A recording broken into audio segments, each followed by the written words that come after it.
Tips for video blogging. So, you've decided to give your fingers a rest and put your best face forward. You want to get involved in video blogging, and why not? It's a great way to connect with your audience and provide them with interesting information in half the time it would normally take them to read it. However, when you have decided to make a video blog, there are several things that you must remember. These tips will allow you to have a video blog that individuals actually want to see, and it will keep your blog interesting and informative. The first of these tips is to make sure that you keep all of your video blog entries short. In most cases, you will want to keep your blog in the range of 1 to 3 minutes. If you feel that you have much more to say than in this short time span, simply create a sequel to your first blog. But remember, you will not want to keep your blog longer than 4 minutes, because many people that are watching video blogs are not there for 30 minutes. They want to be entertained in a short amount of time and then move on. This is why having more video blog entries is better than having fewer longer entries. The next step is to talk about a story that is interesting. Even if your story is just about what happened to you at the grocery store today, make sure that you have a beginning, middle, and ending.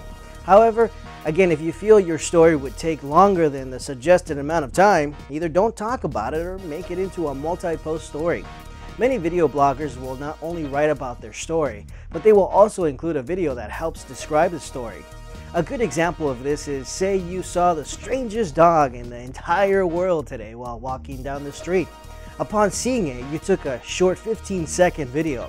After you have finished writing about the dog, you can include the video to allow your readers to see exactly what you saw.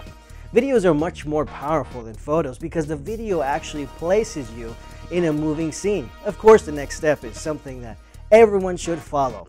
When you are recording your video blog, make sure that there is no background noise.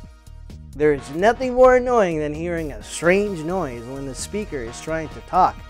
Many times individuals will tune out what you're trying to say and will focus on the background noise, or they will simply leave your blog. Also, make sure that you utilize close-ups instead of longer distance shots. This is because when you are talking into a camera, the viewer wants to clearly see who is speaking to them. It's the same concept as in real life. You wouldn't listen to a person who was trying to give you information from across the room. So don't set up your video blog to where you are distant from the camera. A good way to discover if you are at the correct distance from the camera is by looking at the screen and making sure that only your chest and up is visible. You don't want to show your whole torso because you would be too far away for the viewers.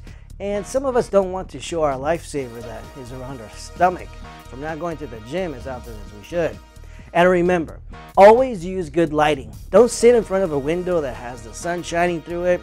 Always face your lighting and never have a backlight for video blogging. This is Joey Perez. Catch another episode of us talking about something about video. Subscribe, and don't forget, don't use the popcorn button on the microwave. It never works out the way you want it.